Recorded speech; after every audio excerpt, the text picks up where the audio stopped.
All right, so I want to welcome everybody to our first kickoff session of the SALT Talks for the 2022-2023 season. I can't believe I'm saying 2023.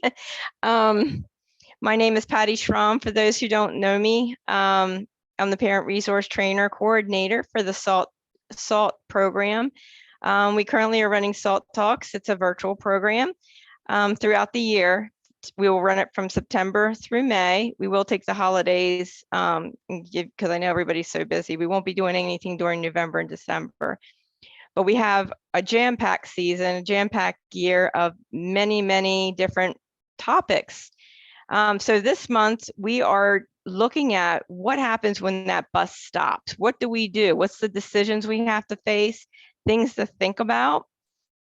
And so tonight, one of the things that we're thinking about is, how that transition plan, that roadmap, that is so important to get in place. The sooner, the better. And, we have Kathy Kleiser tonight with Greene County Board of DD.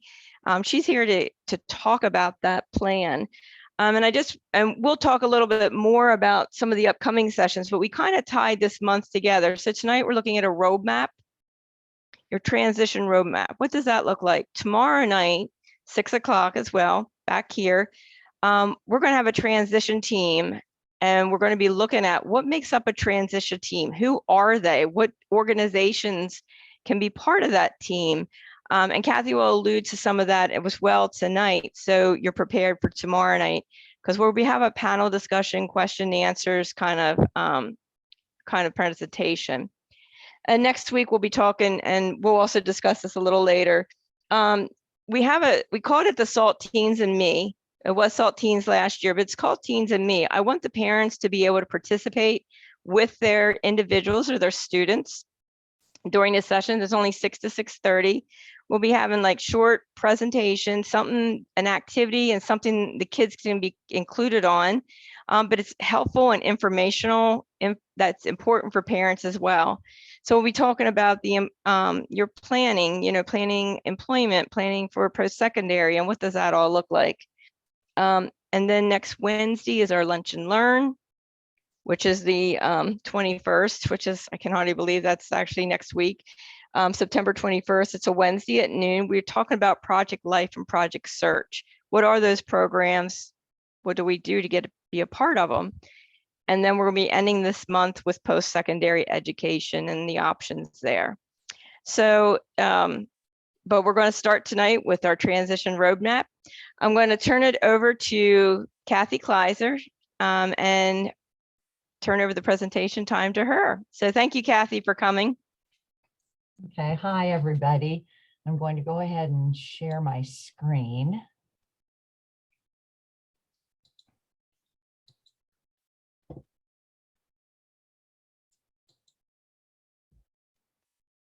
Okay, so tonight, my name is Kathy Kleiser. I'm a transition coordinator with the Greene County Board of Developmental Disability Services. I've been with the county board in Greene County for going on 7 years now. But before that, I was an intervention specialist for 7 years. The primary part of that, I worked with transition age students. I did middle school for a while, but I did most of my career was spent with transition age and helping students at the high school I worked at with transition and parents. So I'm kind of a transition geek. So if I get too bogged down, just kind of say, okay, I've heard enough, but I'm very passionate about it. I think it's very important. And I think that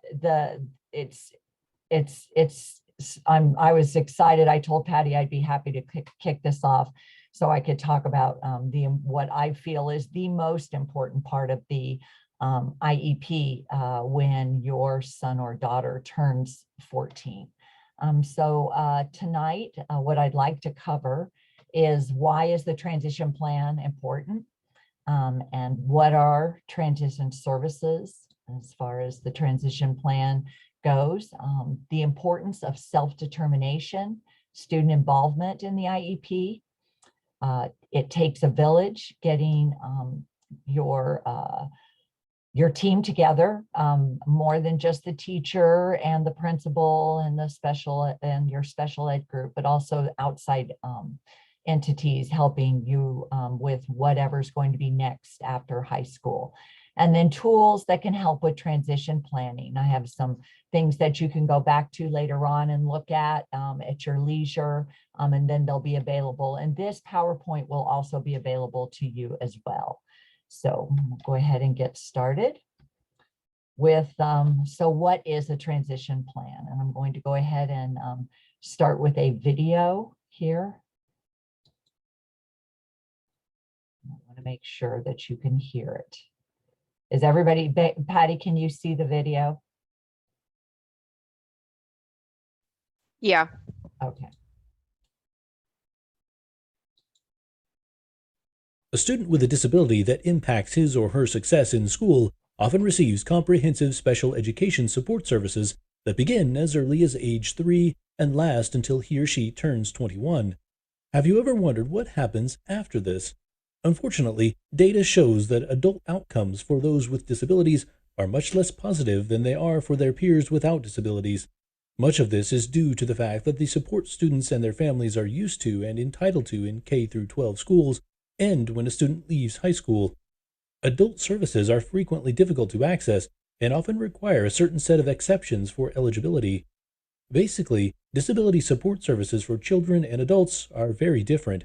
Fortunately, with the reauthorization of the Individuals with Disabilities Education Act of 2004, the law that governs public education for students with disabilities, many requirements have been set in place to ensure that a student with a disability can easily transition from high school to adulthood.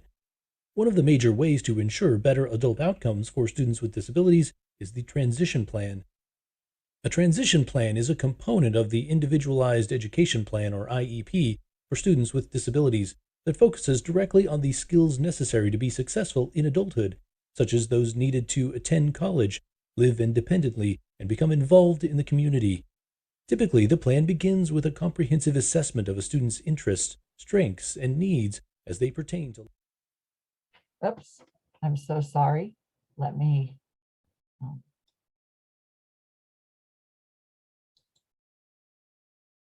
I don't know why that did that. I apologize, because I do have that.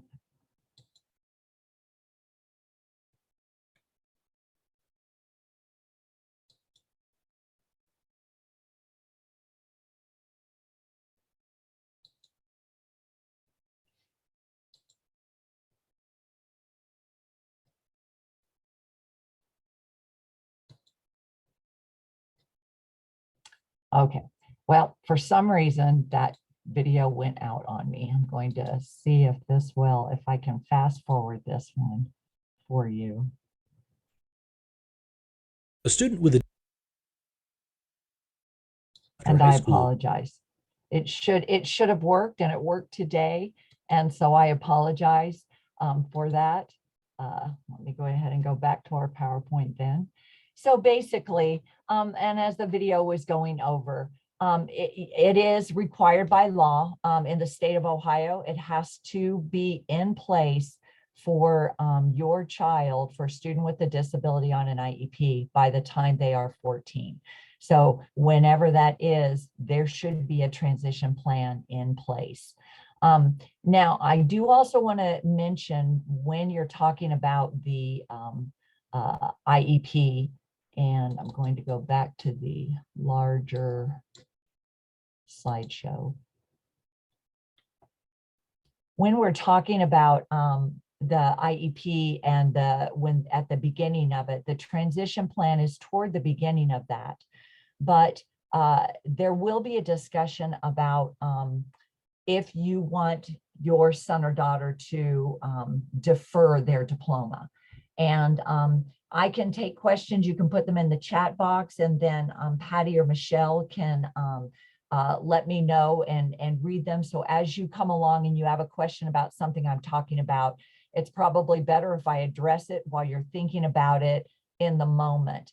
But there is a part on the IEP that asks, will they be graduating in 4 years?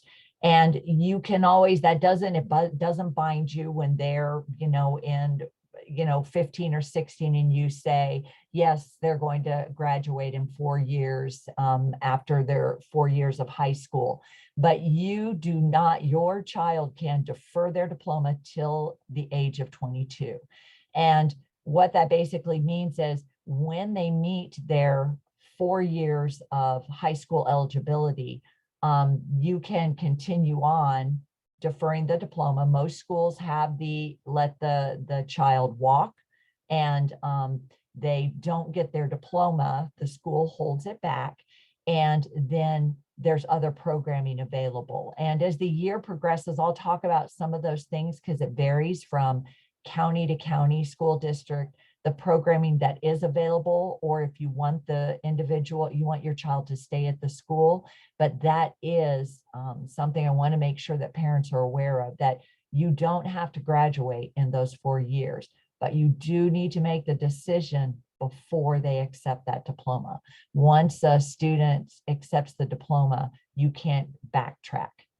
So it's important to have that discussion, and have that discussion when you're discussing transition. So the keys to successful transition is starting early. And I noticed, I was looking at the ages here, and if there's anybody younger than 14, you can start discussing transition now. It's important to think about starting early, and where your child wants to go, and what he or she wants to do, or what are your goals for him. And then you want to identify who your team is. And that, once again, of course, your core team is you and your child. And then also any support services they get, occupational therapy, physical therapy, if they go to any type of counseling. And then, of course, your intervention specialist, or your IEP case manager, and anybody else that you want to be on that team. And that includes, and we'll go through that later, but that's identifying your team. And then coming up with goals, and they'll be short-term and long-term. But I know on all those IEPs, they always say, what do you want for the future? And so that's a long-term goal. And then in between there, what are you going to do to get there? And it's important to set those short-term goals so that you can get to that long-term place. Self-advocacy is very important. And it doesn't matter whether the individual with a disability has a significant disability where they can't talk, have communication issues, or somebody that wants to go to college. That self-advocacy is key.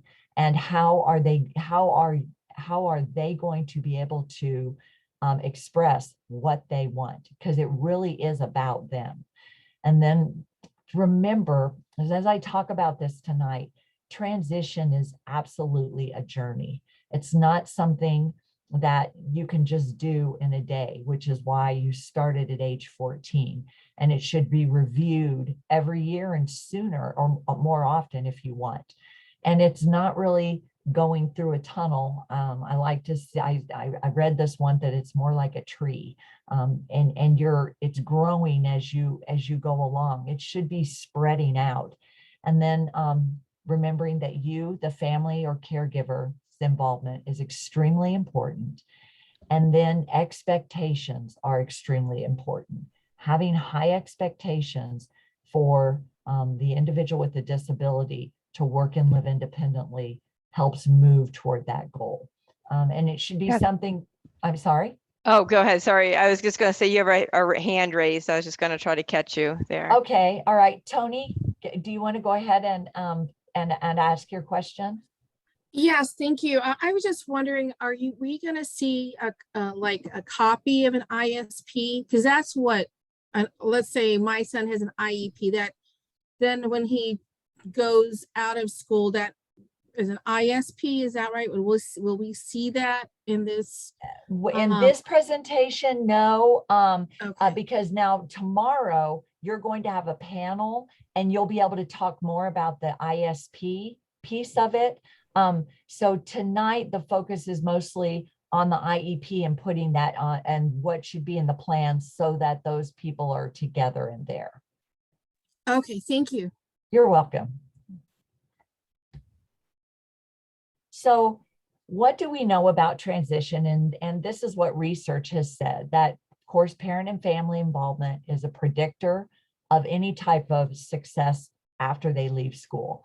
And then YWD stands for Youth with Disabilities who have transition plans are able to achieve their goals, which is why now it is a federal law. And then that individuals with disabilities, youth with disabilities who are competitively employed in high school have a much higher employment rate after high school.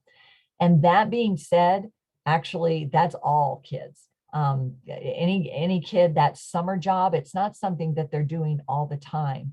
But if they have some opportunities for employment before they leave high school, that is a big indicator for employment rate after high school, and also a higher success rate for independent living. And then individuals, youth with disabilities who have opportunities to use self-advocacy skills are better prepared for further education, employment, and actually success. Even if we're looking at kids that are adults that end up in day programming, there should be a plan in place for how they're going to advocate for themselves. So that is definitely a predictor. So the 3 principles for your transition services and IDEA, which is the law, is it has to be results oriented. There has to be, you have to show progress toward the goal, and there have to be actions, and there has to be documentation that the school is moving toward those visions and those future plans for the student. And it has to be about the student. And beginning at age 14, your child by law has to be invited to the IEP. Whether or not they're there, I know that there are some parents that are on the fence about that. And we can talk about that more when I talk about self-advocacy. Once they're 18, they must be there. And then it's coordinated. It takes a group, it takes a team working together. It really shouldn't just be about the teacher and the student. There really should be a team working together. And you as a parent can invite anybody you want to come to that meeting. So that's, if you let the school know that you want certain people there, and they'll make arrangements to make sure that they're invited. So going through the process of how it happens within the IEP, the teacher has to go through and get students' strengths and interests. And that's why you many times will get the feedback forms that parents send to you to find out what they like, what you think they want to do. But at the same time, they're doing that with your child. They're giving them certain assessments. They may not be paper and pencil. It may be observations. And I'm going to show you some examples of some things that you could utilize, or schools might utilize to find out where their strengths and their interests are. And that would cover the formal and informal assessments. And then you have to discover what their needs are. And then from there, you come up with the post-school goals. And tonight I'll show you a couple of examples of some post-school goals and then from those goals, that all should flow into the IEP, the actual goals, individual goals in the IEP in the separate section from the transition plan. So there is a part on the IEP of the transition plan that talks about age-appropriate transition assessment. And there's a lot of different kinds, and it really depends on what kind of information. So I've given this information will be available to you. I think the first one I'm going to show you is excellent for you to kind of think about and help you break down. It actually is from the state of Minnesota, but I think we find that I used a lot of things from a variety of states to help get information. It's called It's My Choice. But if you go through this book, it's free. And you can go through and you can, I don't know if you can order a copy of it, but it's online and you can have it printed. But it actually goes through person-centered planning. So and let me just go through and just talk about, this one talking about the first step. And it's a workbook, family members, friends, social workers, getting people together that are advocates for that individual. But as you go through, then there's a workbook, and this belongs to the person. And it's really, you go through asking them the things that they like to do, or work through it with them, depending on the level of the things that they like to do. So what are some great things about you? What things do you like to do? And is it, what things do you like to do at home, at work, at program, or at a college? So this could be used for, I know somebody said their son or daughter has already graduated. Well, in order to move forward, utilize something like this to kind of help identify what they want to do. So this, and I do have this at the end of this PowerPoint. So all of this you can use. It's easy to access because as you can see, I'm going through it as well. And then another one, this is an example, especially if you're wanting to start working on those skills that your son or daughter might need, or you're wondering, well, what exactly are the skills that my son or daughter can do? What are some things that I can do to start working with them? This is a great tool. It's called the Adolescent Autonomy Checklist. And things that sometimes teachers will send something like this home, but I think it's a great tool to figure out what you want to maybe make important. It might help you set up what you think is important for your son or daughter to learn. So it goes through as far as just skills at home, and going down here, as far as housekeeping, gardening, emergency. Do they know things about emergencies? Helps get you thinking. Personal skills, and going through with healthcare skills. Do they understand their health? And if they don't, how are you going to make sure that they can take care of these kinds of things once, if you're not there, who is going to make sure that these things are in place? Community skills, getting around the city. Of course, I think it's funny, it's using a payphone, so it's older. So some of these you wouldn't, but getting a library card. Do they have a picture ID? And that's something I do want to make sure I stress here.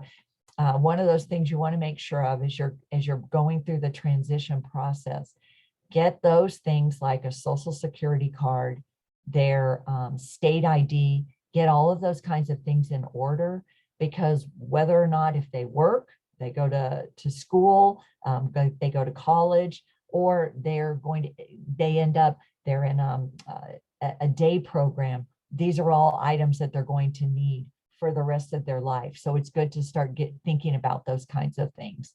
And then leisure time is extremely important. And in my opinion, it's something that should be addressed in a transition plan. If, there's more to work, there's more than just if they are going to a day program or if they are going to school, how do they access the things in their community and what's important to them?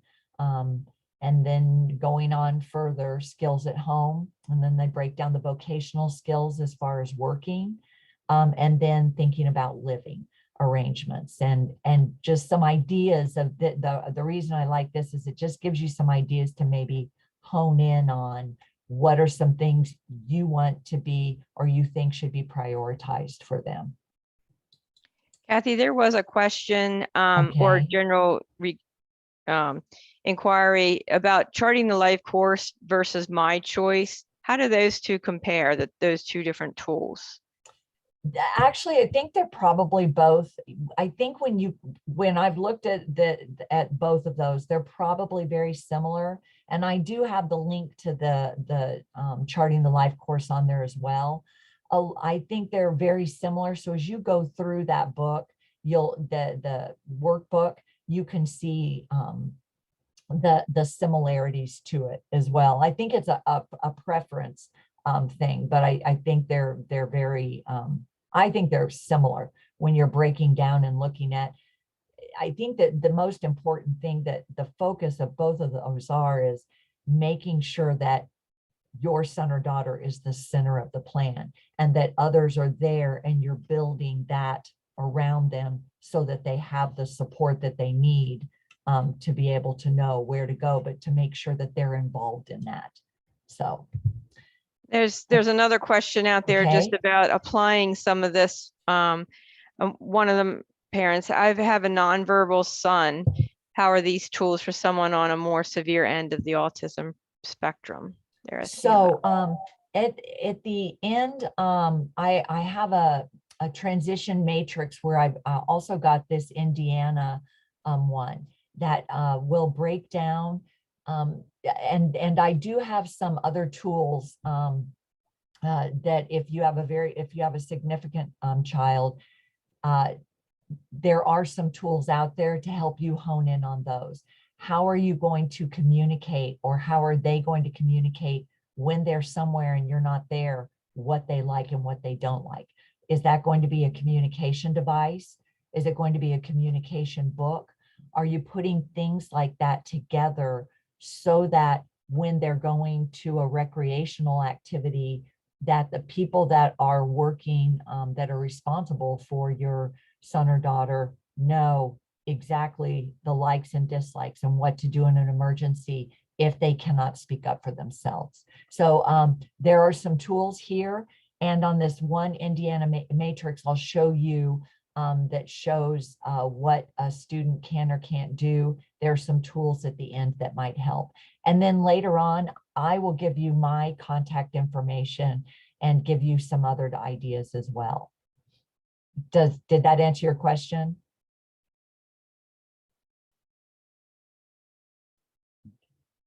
I'm not seeing the chat box, Patty. I'm sorry. So she said, yeah, she just typed in yes. Okay. All right. Is there anything else before I move forward?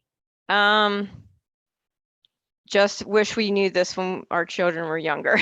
And I I think that's a feeling for many of us parents. and I think Patty can tell you that herself, but I'm going to tell you, even though it says start early, wherever you start is a good start. And one thing I try not to do, but I know I'm going to overwhelm you tonight. But remember, it's a journey.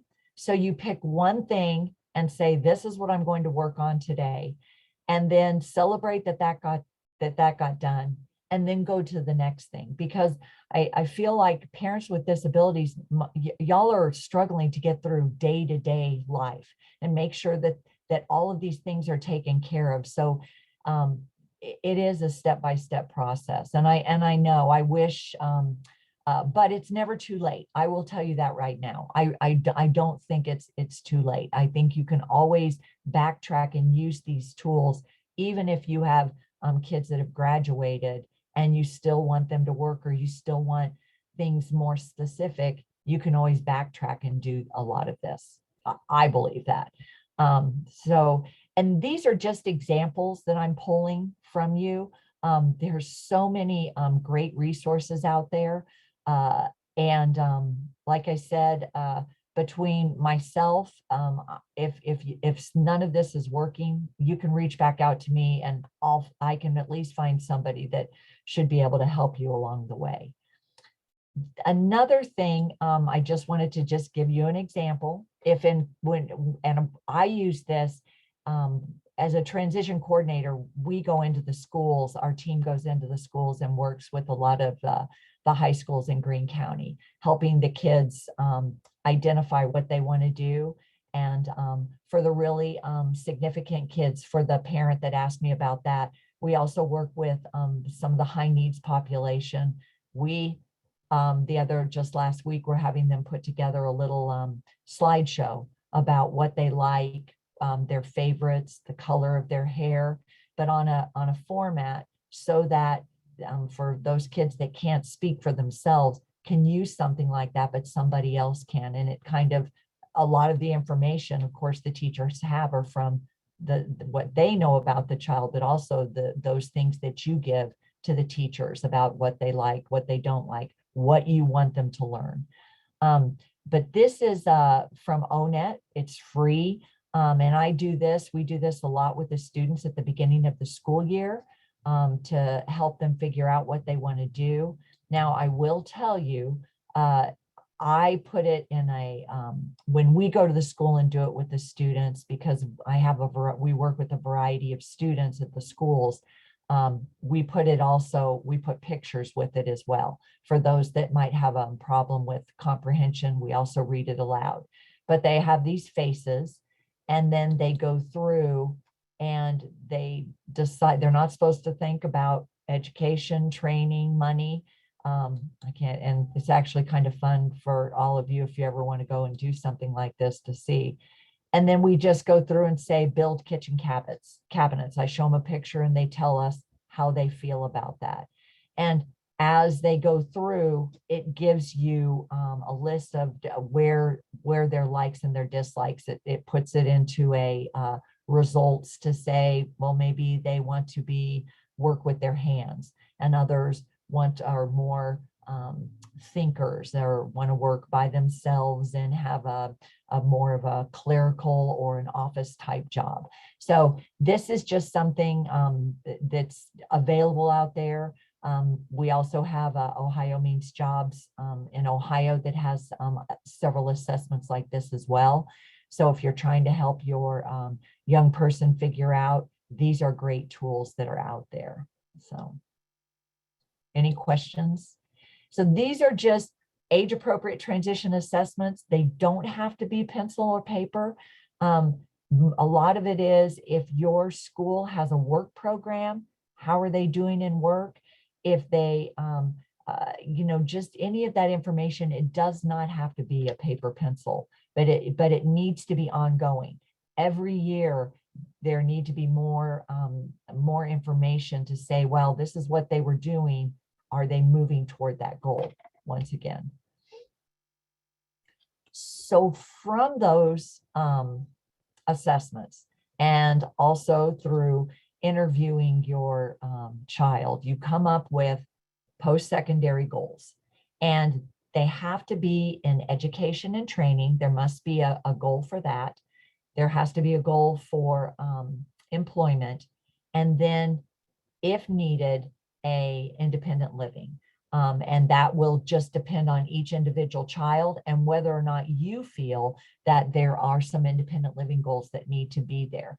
I think all of us should have, I think all high school students should have independent living skills goals, but that's just my opinion. That's just my humble opinion. It's not required, but they must have these. So as far as the education and training, I'm just putting up 3 goals of 3 different types of students that I've, had encounters with that would, address what that education and training might look like. So John really wants to become a barber. So that post-secondary goal will state after high school. It has to say that it's going to be after high school, and that means after they've left school, he will continue with training to complete his barber's license. And that is individualized to John. It could be somebody who wants to work toward being a welder, or maybe, just learning how to, but whatever, that training's got to be addressed to whatever they're going to do. That's just one example. Another one is, of course, we have our students that want to go to college or a university. And so Tiana will enroll in a college or university to obtain a degree in journalism. And that's what she wants to do. And then this last one, after high school, Corey will participate in training through an adult service agency to learn skills that will enable him to obtain community employment. And these can be, it needs to be individualized for your child. But so this is what you're moving toward. the school is not responsible if they don't get their barber's license. What the school has to do after they identify the goal is come up with activities. And so that are going to get to that goal. So if John wants to be a barber and do education and training, then maybe he should be looking at your career center. He should maybe talk to what are some things there that you're going to do to get ready for that. Is he taking classes that are compatible for him to learn that? And to say, oh, he can't do it, the schools can't do that. They've got to work toward that and then let the individual come to the conclusion along with the parents, well, maybe there's another path. Maybe John will end up doing something different, but working toward that. As far as Tiana going to college or university, because I work with a lot of students that want to go to college, but they've never looked into what it takes to go to college. They've never looked at taking the ACT, or they're in all resource classes and not in any regular ed classes. And that's an important thing to have them try out regular classes, so that, because when they go to college, the IEP does not follow them. Their accommodations will follow them that are on that IEP, but they do not modify curriculums in colleges or universities, except for there are some specialized schools. And actually, you will have there will be a SALT meeting later about some of those programs that actually are out there for individuals that have developmental disabilities to help them get ready for college or work. But and there'll be other SALT sessions that talk about that. And then, of course, if Corey is going to go through an adult service agency like the county board, then you're going to need to make sure that they are gone through the eligibility with us.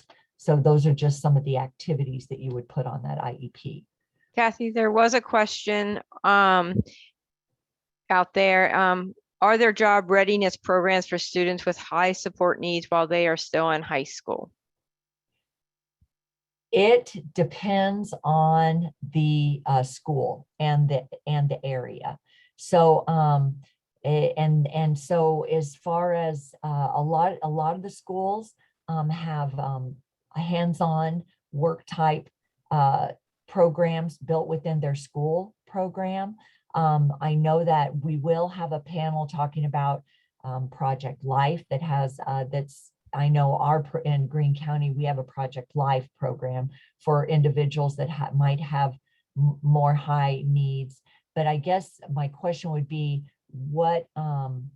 how, as far as the need, what could you give me a little more information? And really, it depends on the school district. I can watch the chat and see when they answer that. So I will tell you, there's a school district here that we work with. They have a couple of the schools that actually that are in transition. Their kids are in a transition program at the high school. And one of the teachers that we work with in one of the schools actually takes the students out and works in different places. In the county I live in, we have a very strong relationship with one of the McDonald's. And so we have some programs there where they go out and they work there, or she takes them out to volunteer or work at the elementary schools. She has some high needs kids that actually go and work at one of the elementary schools, helping in the cafeteria. So it really depends on the school district. And I will ask, if you have that, if that's something that you want your child to have, then I would ask your school, what can we do to build those skills?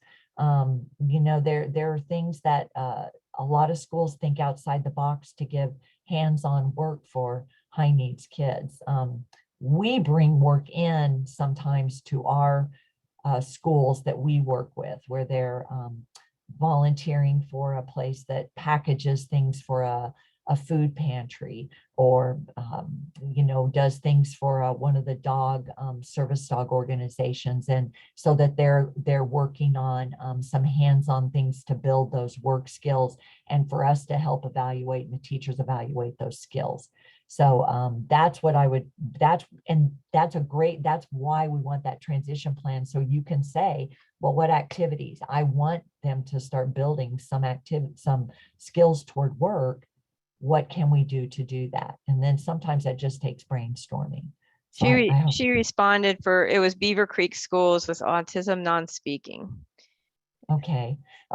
So I will tell you that there at Beaver Creek, they do have a program where the kids all rotate through a program upstairs where they're working with, I'm trying to think of the name of it, but they make all sorts of things they make t-shirts and posters and all sorts of things. And sometimes they sell them during lunchtime.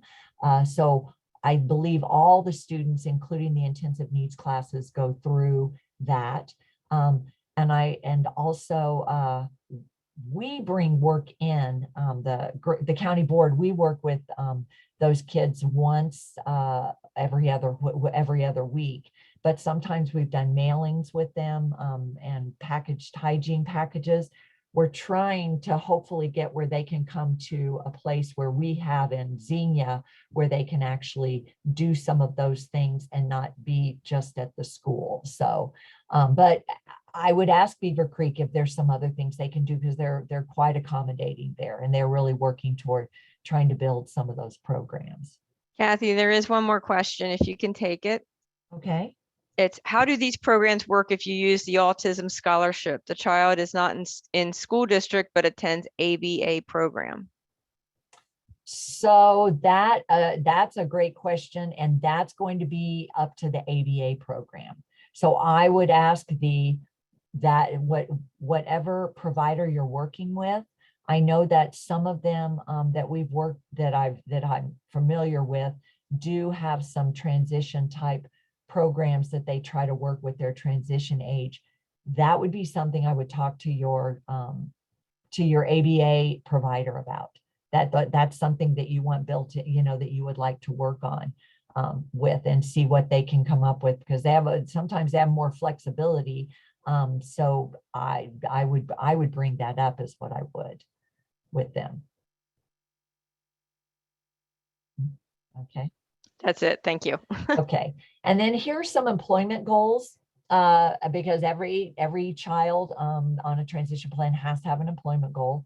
So following, John, again, upon completion of high school, he will be employed as a hairstylist.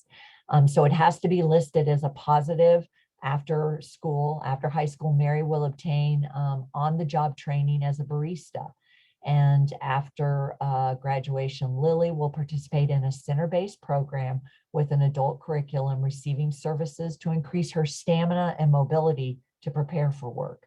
So if your child is going to go to, and you're thinking, well, I don't think by the time they're 22, you're continuing to have activities to work towards that, then if you're building toward that, that when you go to that, if they end up in a center-based program, you can start looking at center-based programs that are meeting that need. Those are the kinds of things that you also want to continue for their training to continue, because there's a variety of day programs out there. And that's something that should be an activity on on the transition plan, that you're visiting some of the day programs that are out there, and seeing what's going on in action and figuring out which ones might be a good fit for your son or daughter. And is everybody familiar when I talk about day programs, what I'm talking about?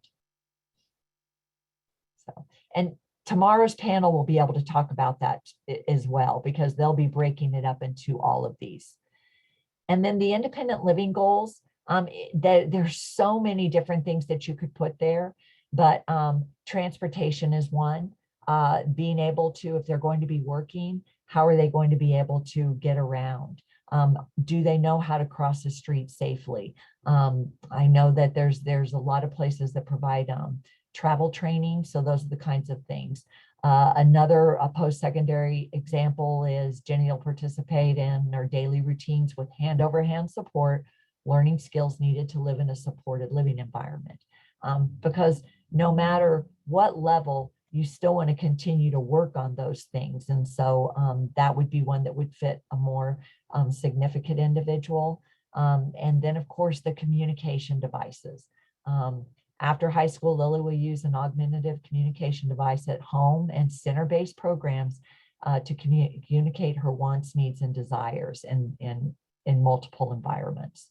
So, and if those are the goals, then you have, once again, the activities that work toward that. This is what you're shooting for. These are the big goals. Kathy, So can you give just a brief of what an ABA program is? Oh, yes. Okay. So there's a variety of them out there. The ABA programs are for, a lot of them are mostly for students with significant autism. And it really depends on the provider. And Patty, are we having anybody doing any specialized talking about ABA programs during the SALT sessions?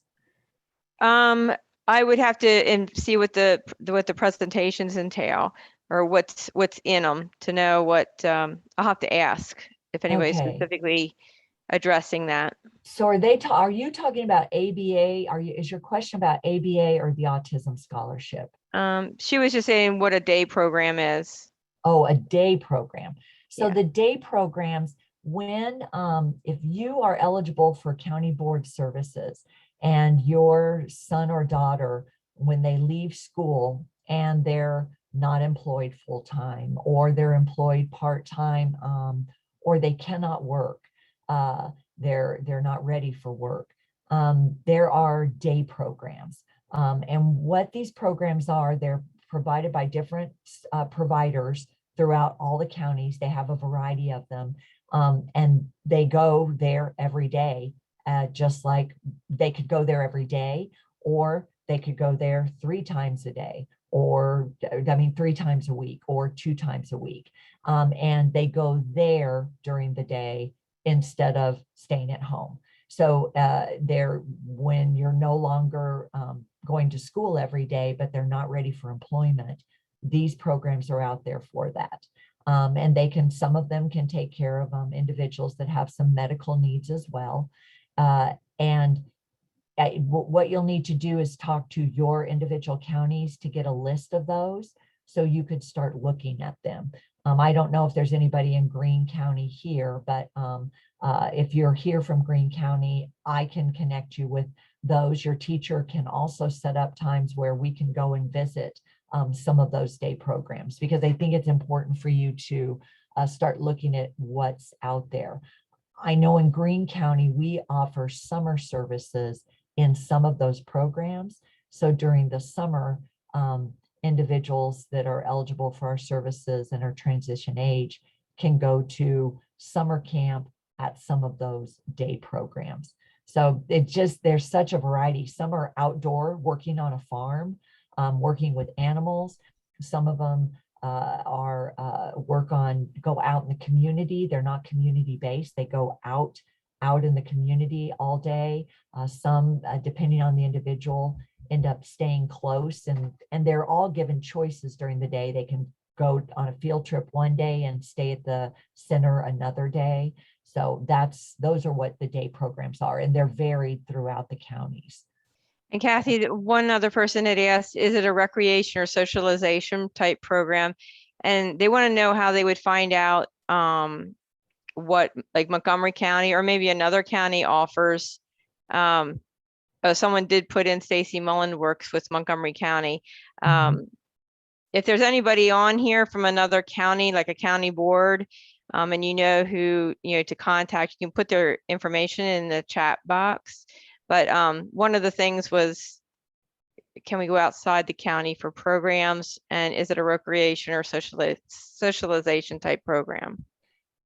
And so the question is, yes, if that's what, there are some that are out there that, you know, that it's recreation. They go and they visit, you know, the Air Force Museum, or they may go bowling one day. So it really, they're really a variety of them. So those are the questions you would want to ask when you're there.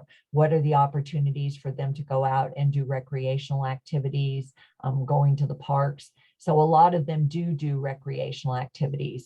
I know, I think of one that's called Finding Nemo in Montgomery County, that they have an opportunity if they want to go out almost every day. And the question about, and then Tony, I'll come back, the question about, can you cross counties? You will need to work with your SSA when they're ready to, when they're leaving school and you're looking at different day programs, work with your SSA on that, because transportation is also involved. Some provide transportation, some may not provide transportation across counties. So that would be an individual thing that you would have to work out with your SSA. So, and I know, Tony, you have a question? Well, I just had just information. So I know I'm from Montgomery County, and I know like my son is, he gets, I don't know what this funding is called. It's not the waiver one, but they are very generous in funding, you know, summer programs completely. So, I mean, it's not out of your pocket. They, at least from Montgomery County, if your child is part of this, not the waiver program, but I don't know what it's called, for funding, that pays completely for their summer camp, you know, experiences. So I just wanted people to know that, because I know it's a little daunting for some of them, but the ones that are sponsored through the county, you know, that is what you know, what they have available to them.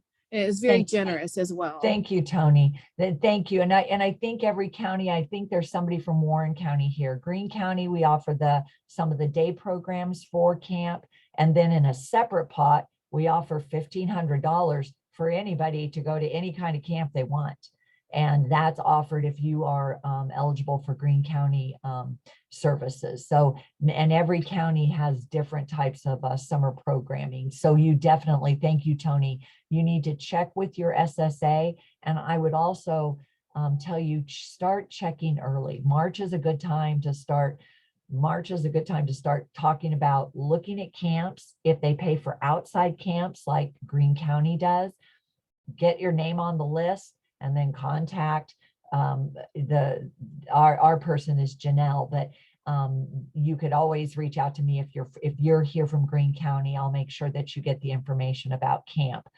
We always send something out there, but Montgomery County, that's great. You need to talk to your SSA, and if you're not sure, just call the Montgomery County number. So thank you, Tony.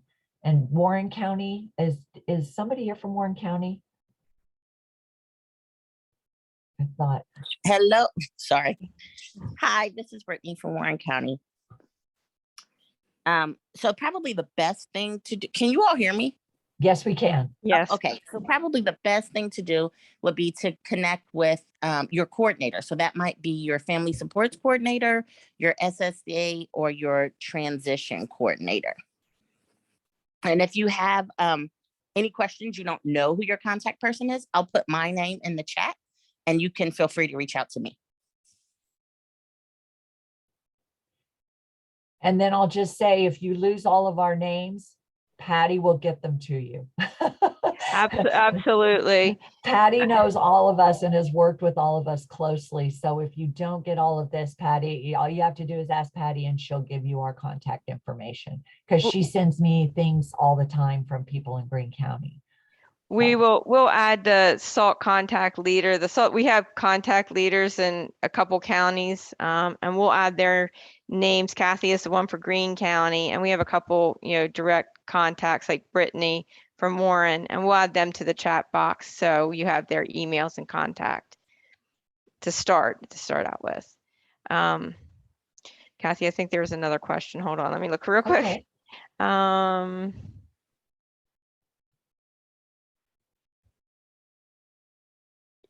It says, I think they're just making, making a statement. So I think you can go on.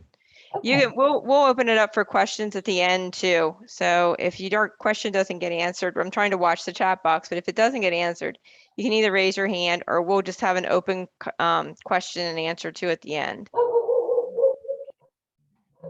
I apologize if you hear my dog in the background. I'm hoping my husband will.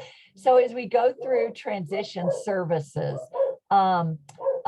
it is, when I talk about transition services, after you have the goals, those large goals, under each of those large goals of post-secondary training, employment, and independent living, there'll be activities, and it will be probably one or two of them of what the school says they are going to do to help you get there.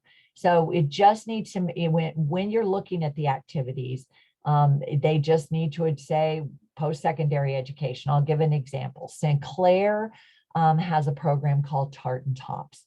And down further in some of our SALT topics will have separate ones about post-secondary education. But their program is for individuals with developmental disabilities that want to pursue, they want to go to college. And it's going into its third year, and it's been very successful. So if that's something that you might be interested in, the activity might be for this year is look into Tartan Tops and maybe reach out to them and find out what's important. Now that's not for the parent to do. The transition service activity is for what the school's going to do to make sure that something's done. So vocational education, and you'll have these people in a panel tomorrow. That would be, are you connected with Opportunities for Ohioans with Disabilities? So the school can help you get connected with them and fill out the application, or help you fill out the application for eligibility. And that would follow along with integrated employment. Continuing in adult education, are you connected with the Career Center? Adult services, are they connected with the county boards? And then independent living, what are some things that they could be working on? What does the school do to work towards independent living? If the hand over hand is important, then what are the activities? Are they going to be involved beyond just occupational therapy? There's activities, somebody had asked about employment. Well, what are they doing to work on that hand over hand, to work toward training work types things? And community participation, are they going out in the community, visiting different places within their community and getting to know what's out there, visiting their public library, the fire station, the grocery store, any of that. So those are all transition services. But they need to be based when they're doing those transition activities and services, they need to be based on what the students' preferences are, what their interests are, what their needs are, and what their strengths are. So it needs to be an individualized transition service for that individual child. So, and with that, if I put this again, instruction, what are you going to do to instruct it? Related services, and that could be OT, occupational therapy, physical therapy, community experiences, developing employment. These are all just some examples of that. And then the daily living skill, you may or may not have an independent living goal. That isn't required, but if you as a parent think it's important, have something in mind that you want, that you are concerned that in order for them to live independently, they don't understand money. So I want that they'll be able to manage their money, or they learn how to be safe with their money. That can be an independent living goal.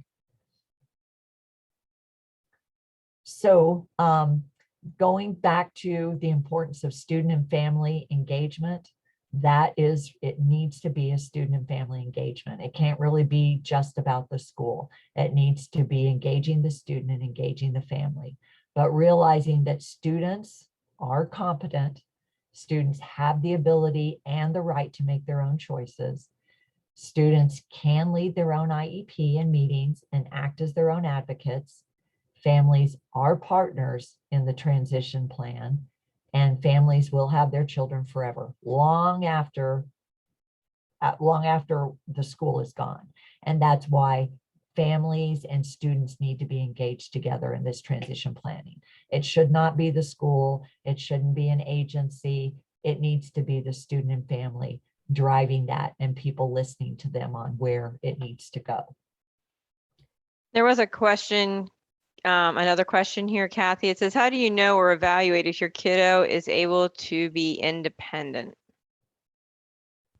So I think that if you go through that checklist that I gave you earlier, that will be on this that I was showing you, it's those are the kinds of things you want to look at.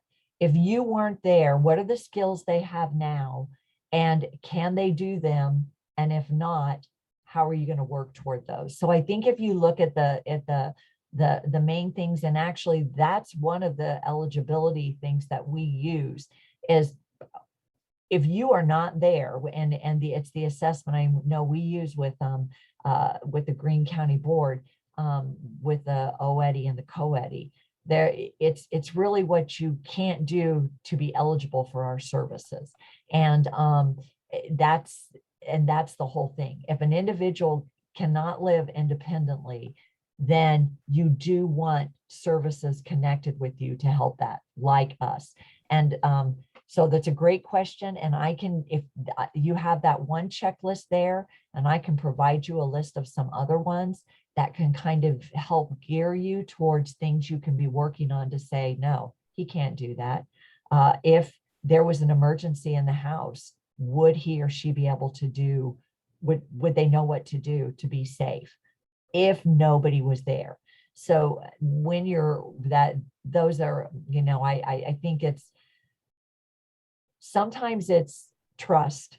You are going to have to let your kids do things, but at the same time make sure they're safe.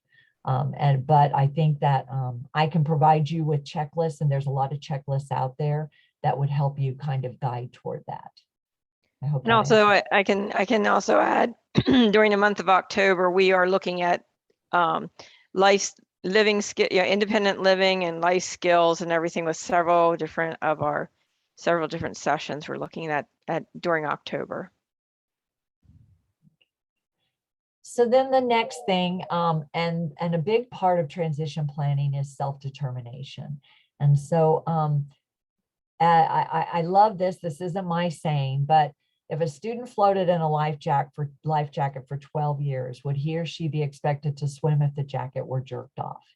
And no. So self-determination and self-advocacy doesn't just happen. We don't just say, boom, now you have a transition plan. Now you need to run your IEP. Most of the kids, and when I interview the kids in the classroom, most of them shudder at the fact that they will need to talk in their IEP meeting. But with practice, they can do that. And even with our more significant group, I personally, if they have a communication device, if there was a PowerPoint that when they were there, you could show the PowerPoint of what the student likes to do, what they need help with, what you're working on, what you're hoping for, really brings the focus back to the child, and really does that. Advocacy looks different on different people, but it really is, it's really about making a choice. So I have a video here. Hopefully this one will work better. What is self-determination, and how will it benefit my child? Are two of the most asked questions that we receive. Let's look at some ideas around these questions that can help us understand its importance. We can understand self-determination as 1. Knowing and believing in ourselves. 2. Knowing what we want for our future and making plans to achieve that future. 3. Knowing the supports that we need to take control of our lives. I think an example will help. This student is in English class. There's a writing assignment that is to be written by hand. This individual has the answer in their head and knows what he wants to write, but the task of writing with a number 2 pencil is painful and not possible given personal limitations and needs. He knows he has the ability to show what he knows and wants to do well, but would like to be able to do it a different way. Therefore, he speaks up to his teacher by saying, "This assignment is hard for me to do in writing. May I type it for you so I can show you that I can do it?" From this example, you can tell that self-determination is the ability to think, plan, and behave with your strengths, weaknesses, preferences, needs, and goals in mind.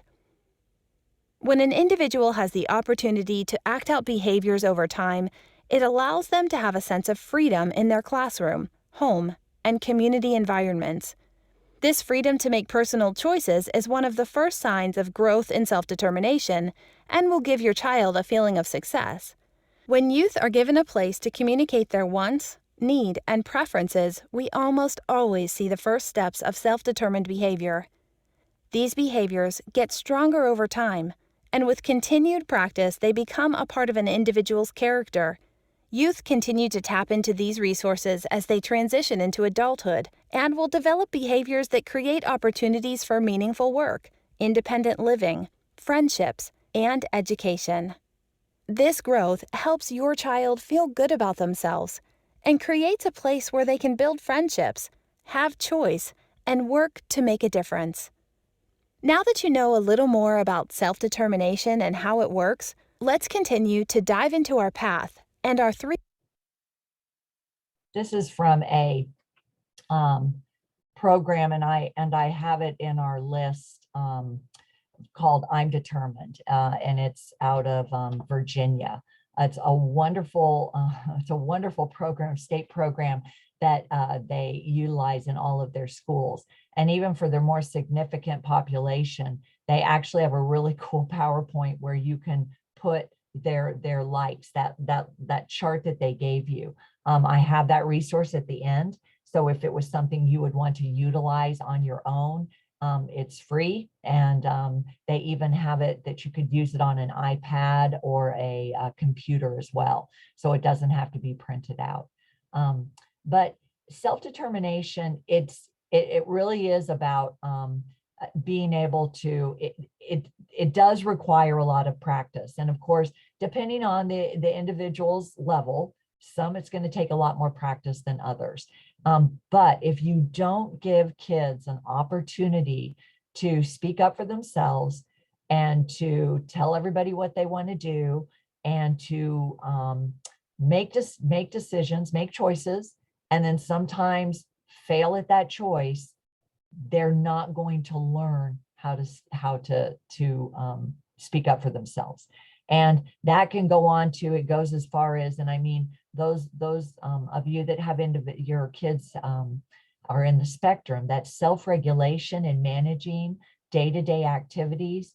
When you look at that tape, when you look at the I'm Determined, it's talking about a good day and a bad day. What does it look like on my good day? And what does it look like on my bad day? And giving them ways to express themselves, even if they're nonverbal.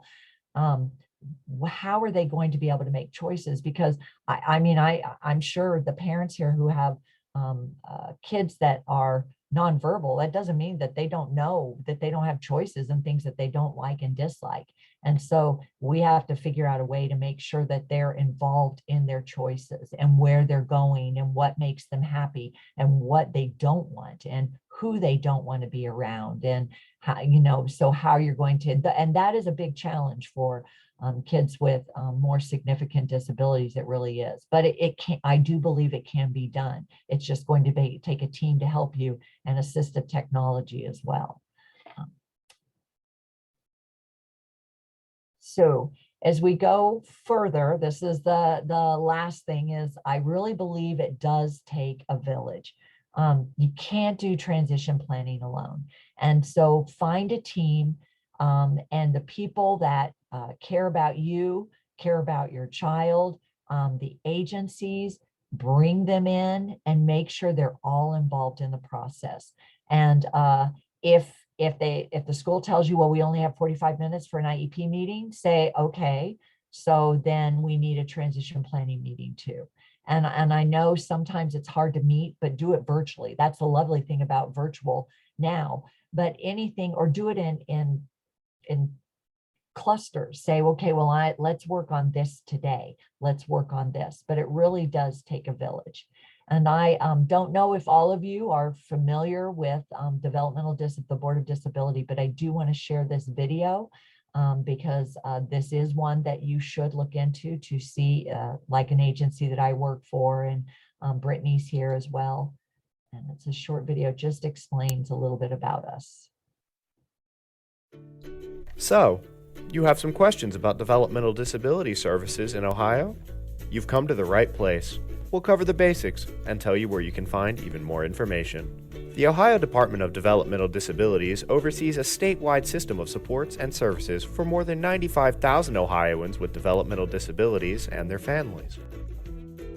Anyone with a developmental disability that is a severe chronic disability caused by a mental or physical impairment that is present before age 22, likely to continue indefinitely, and cause someone to need special care, treatment, or services can be eligible.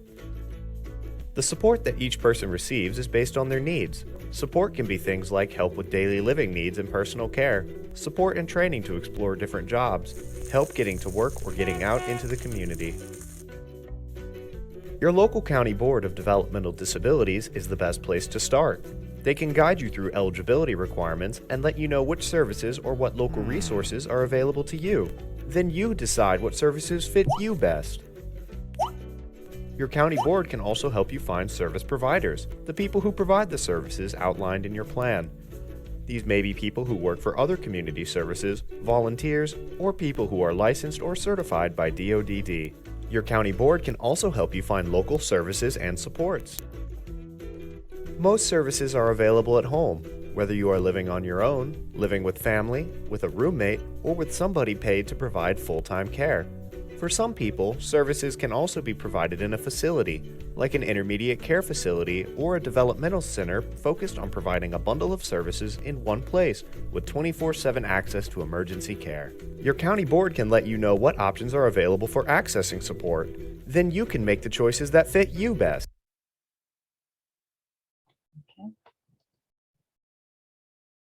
The new agency application, a webinar with.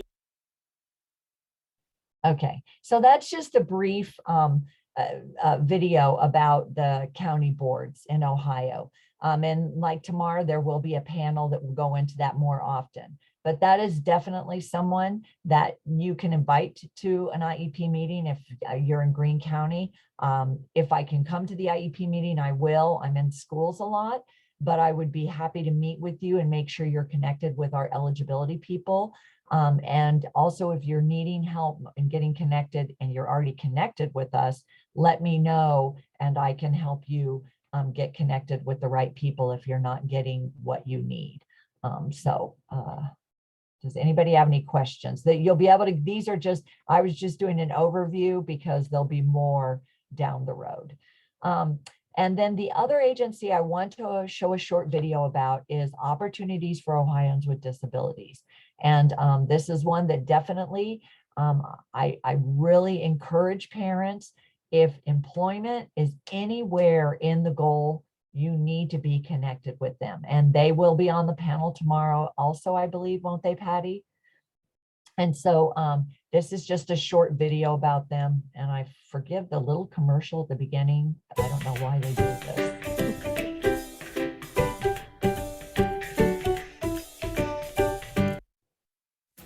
Opportunities for Ohioans with Disabilities. You might think that the world of work is far off for your student. But starting to get a plan in place now will set them up for a successful future.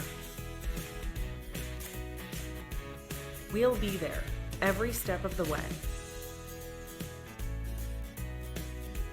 We are Opportunities for Ohioans with Disabilities, the state agency that empowers Ohioans with disabilities through employment, disability determinations, and independence.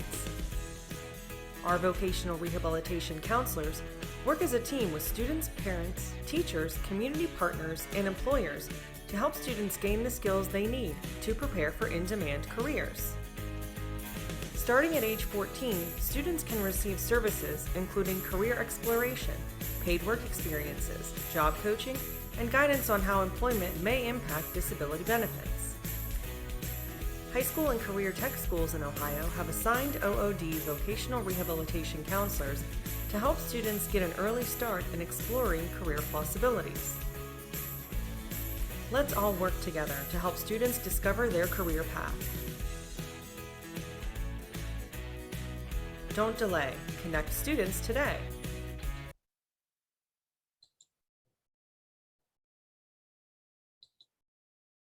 So they're the agency that will assist you with employment. But the biggie that she mentioned there is they offer summer programming. When they do career exploration beginning at age 14, but they also offer work experience, and it runs 4 to 5 weeks. And it's usually, I know in our area, they did work at Bergamo Center, at Beaver Creek Golf, or at, Young's Dairy. There are different places. They work in a small group, the students do, but there's a job coach there with them. It's paid work experience, and that's the paid work experience I'm talking about. And they use that. It's just a great way to assess where your son or daughter is, finding out what they like to do. Are they ready for work? How they get along with others, how they take direction. You get so much great information from that. So I highly recommend. They don't do a lot during the school year unless they do the transition. There is some transitioning programming they can do if the school refers them. And but they'll talk more about that tomorrow. They're not my agency. We work very closely with them, but they'll talk to that about them more tomorrow. So that's another important team member that you can think about having. So and so that pretty much, that sums up the transition plan. I do have at the end of this PowerPoint that you will have access to different resources for transition. So the Family Resource Network of Ohio, that's where I get my Charting the Life course, because all the information is here for that. And they will, you can walk through that information there. So that's one of them. I also have a video here of a mother talking about how she used Charting the Life course. If you are not familiar with Ohio Center for Autism and Low Incidence, OCALI, it's a wonderful site with so much information, and it's not just autism related, but there is so much good information here.